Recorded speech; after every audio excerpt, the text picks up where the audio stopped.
Hey everyone, I just want to make a quick video talking a bit about something I've noticed recently in a lot of my competitive games, which is that I've been seeing a lot more of Pharah and Echo being played. But not just that, the other thing I've been noticing is that a lot of games that do have a Pharah in them, people have struggled to kill the Pharah even running double hit scan. Like, a lot of games I've seen the Pharah just completely run the entire lobby, despite the other team that's not running a Pharah running Soldier Cassidy or Cassidy Ass or anything like that. So it honestly made me start thinking if maybe people have started to find out that the Flyers, Pharah, and Echo are much better than they were in Overwatch 1 in Overwatch 2, due to all of the gameplay changes, especially the shift to a 5v5 format with only one tank per team. Because honestly, what it seems like to me is that these two characters kind of lost their identity moving from Overwatch 1 to Overwatch 2. The flying characters were kind of in a zone where they were very good against heroes with projectiles that would struggle to hit them because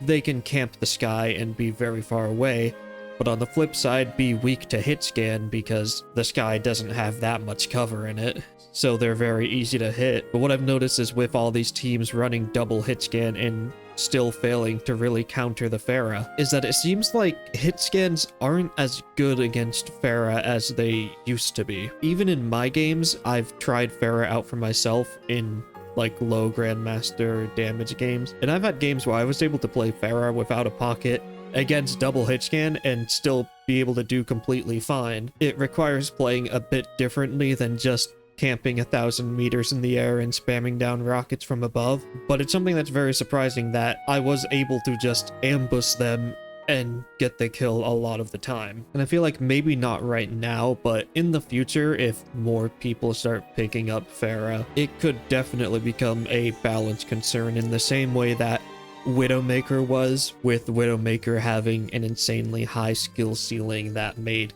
really good Widowmakers sometimes just straight up feel impossible to play against. Pharah could cause a very similar problem because a lot of characters just don't interact with her very well. You basically need a hit scan in order to take a fight against her, and now it doesn't even feel like the hit scan has the edge in the fight. It seems like the fight's more of a 50-50 between the Pharah and the hit scan. And I think that's kind of led to this increase in Pharah play that I've noticed. It's not a lot, it's not like Pharah's in every single game I play, but it's definitely a lot more than before, and it honestly just makes the game very unfun because there's a lot of characters that just aren't even allowed to interact with the Pharah. She forces you to run hit scan to try and counter her, and even then she can still beat you because it's not quite as one-sided as people seem to think it is. And again, going to overbuff because it's the only real resource for statistics that we have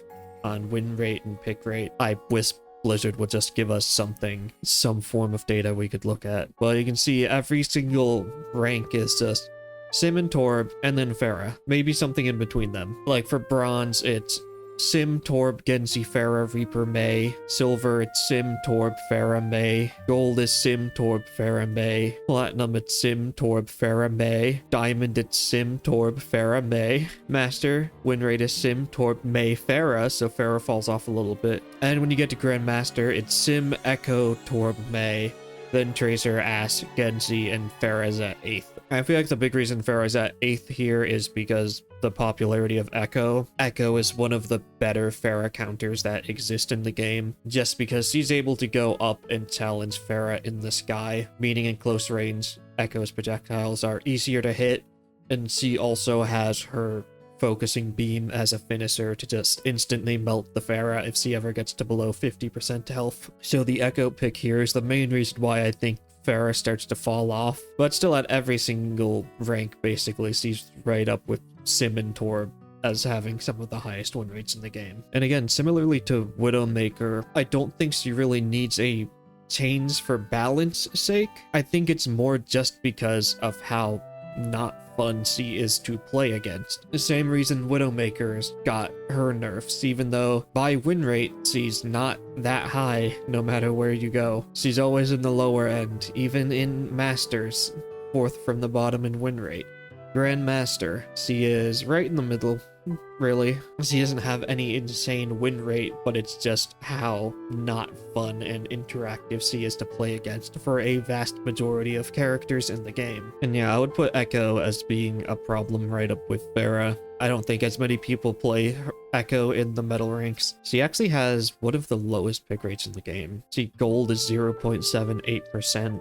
Which is right down with their Sombra, tied for the lowest. Silver at 0.67%, only beaten out by Sombra. Platinum, Echo's pick rate is 1.08, which actually is the lowest in the game, at least for damage roll. Diamond, 1.58%, lowest out of all the damage heroes.